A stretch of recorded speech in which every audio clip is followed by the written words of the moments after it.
Salve, salve, salve, salve, rapaziada! Tudo certo com vocês? Como vocês estão? Espero que todos estejam bem. Seguinte, meu povo, vamos trocar uma ideia porque é um momento de lamentação, né, na temporada do Atlético, assim. E eu sempre falo isso com vocês. A pior sensação que um time de futebol pode proporcionar ao seu torcedor é a famosa sensação do e se. E se fosse diferente? E se o Atlético tivesse feito isso? Ou se o Atlético tivesse feito aquilo? Realmente a história poderia ser outra nesse momento e a gente está comemorando realmente um mercado muito mais condizente com, primeiro de tudo, nossas necessidades e quem sabe até com nossas ambições. A gente olhar para dentro de campo e enxergar, putz, esse time ele pode ir longe numa Copa do Brasil, ou esse time, quem sabe, se for muito bem no Campeonato Brasileiro, pode brigar por uma vaga de pré-Libertadores. Eu acho que no final das contas era isso que o torcedor do Atlético estava querendo, era isso que o torcedor do Atlético estava imaginando, e não foi isso que o torcedor do Atlético recebeu, o que é uma grande pena. O torcedor do Atlético, acho que de certa forma, fica com esse gosto amargo de um mercado insuficiente, de um mercado que mais uma vez escancara o que a gente vê mercado após mercado, que é a grande dificuldade e de certa forma até a grande incompetência do Atlético resolver algumas questões que envolvem a contratação de jogadores. Então eu vou fazer uma dinâmica aqui com vocês, que é mostrar duas escalações, do time titular e do time reserva, para a gente debater como mais 3, 4, 5 nomes realmente mudariam, e aí sim, o patamar do elenco do Atlético.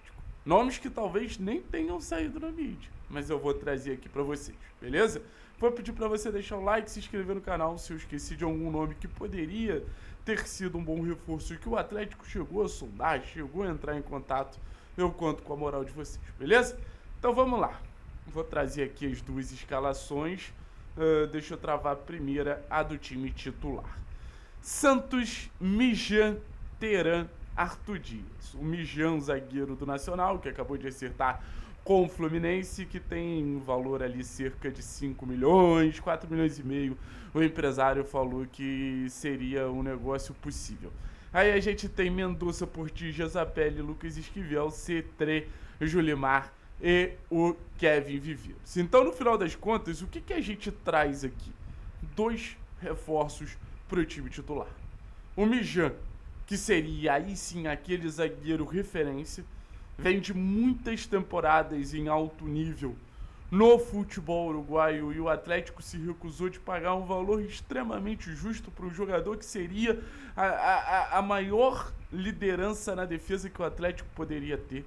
Jogador de boa saída de bola, jogador de bom jogo aéreo, sabe orientar uma defesa, tem certa velocidade.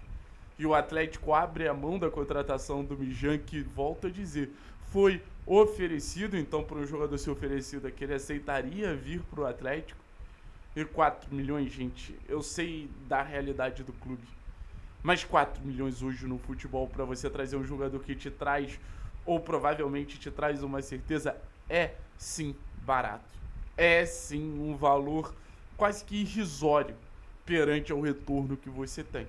E aí a gente fala de um nome que a gente conversou bastante nessa janela, que é do Edwin C3. E o Edwin C3, eu volto a dizer, eu imaginava ao longo da pré-temporada, da janela de transferências, um Atlético menos com a bola. Um Atlético mais reativo. Quanto mais o Atlético ficar com a bola, e é proporcional, quanto mais o Atlético fica com a bola, mais o Atlético precisa do Edwin C3.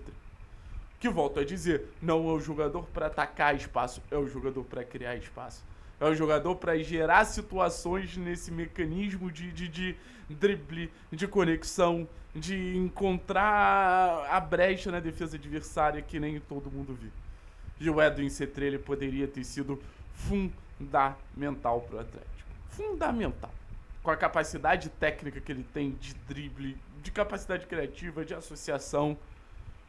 Eu acho que a gente, por exemplo, no jogo contra o Corinthians, no jogo contra o Londrina, no jogo contra o Bragantino, a gente atacaria muito melhor. Que é uma preocupação minha.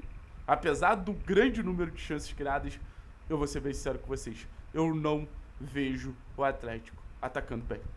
Então, assim, 10 milhões de dólares um salto considerável no time titular do Atlético, um time que seria mais maduro, um time que estaria mais preparado para um nível de enfrentamento maior no Campeonato Brasileiro. Agora a gente vai pro time reserva. Vamos dar uma olhadinha no time reserva?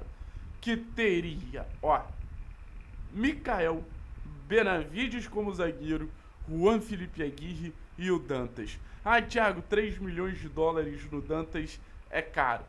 Tá, depois a gente debate isso. Mendonça na ala, eu botei 2 vezes Mendonça, mas pode ser o Gilberto, desculpa pelo erro. Luiz Gustavo, João Cruz e Léo Derek, Dudu, Tassiano e o John Kennedy. Pode ser o Everaldo também. Botei o JK porque particularmente eu gosto mais do JK. No lugar do Mendonça pode ser o Bruninho também ali. E você teria um time reserva que não geraria minhas 2 grandes preocupações.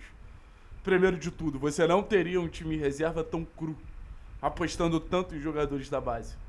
Jogadores como Tassiano, o Everaldo, o próprio John Kennedy, são jogadores que já estão acostumados a um nível de enfrentamento alto. São jogadores que já estão acostumados a um nível de desafio altíssimo. Talvez não seja um primor técnico, mas são jogadores mais maduros, o que falta para o elenco do Atlético. E a outra questão é que entregam gols.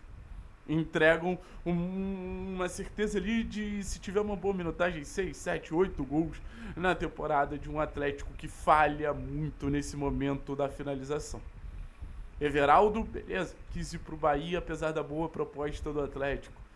Mas o Atlético ele tinha uma oportunidade de ouro na má fase que o John Kennedy vivia para fazer uma proposta incisiva para o Fluminense não pensar 2 vezes e negociar o jogador. Um jogador com potencial gigantesco. Um atacante que, assim, talvez não desse um retorno imediato nesse primeiro momento, mas é um cara que também sabe jogar como segundo atacante, podia interagir ali com o Viveiros, e você ainda teria o Dantas, que também é outra oportunidade de um jogador crescendo. Então nesse momento talvez não fosse titular, mas fosse entrando aos poucos, ganhando minutagem. Numa negociação possível do Arthur, você teria Dantas, Mijan e Teran, que você teria uma grande zaga também. Então, sem perder a aposta na juventude que hoje o Atlético faz nessa geração tão positiva, você teria um banco mais completo. Enfim, negociações que não aconteceram nesse momento, só nos resta lamentar. Mas o final das contas que eu quero trazer para vocês é que eram negociações que deveriam ter acontecido. Talvez esse seja o grande ponto que eu gostaria de trazer para vocês. Eram negociações que deveriam ter saído do papel. Beleza, minha rapaziada? Beleza não, né? Tudo uma merda.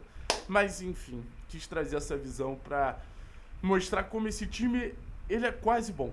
Esse time é sabor bom. Poderia ser muito melhor se tivesse um pouquinho mais de investimento, um pouquinho mais de ousadia. Thiago, mas você falou quase de 100 milhões de reais. Obviamente, se fosse para trazer um Mijan, não trariam Dantas.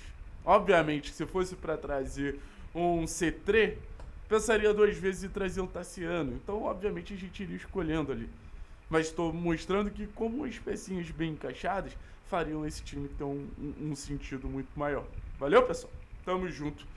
Forte abraço. Eras.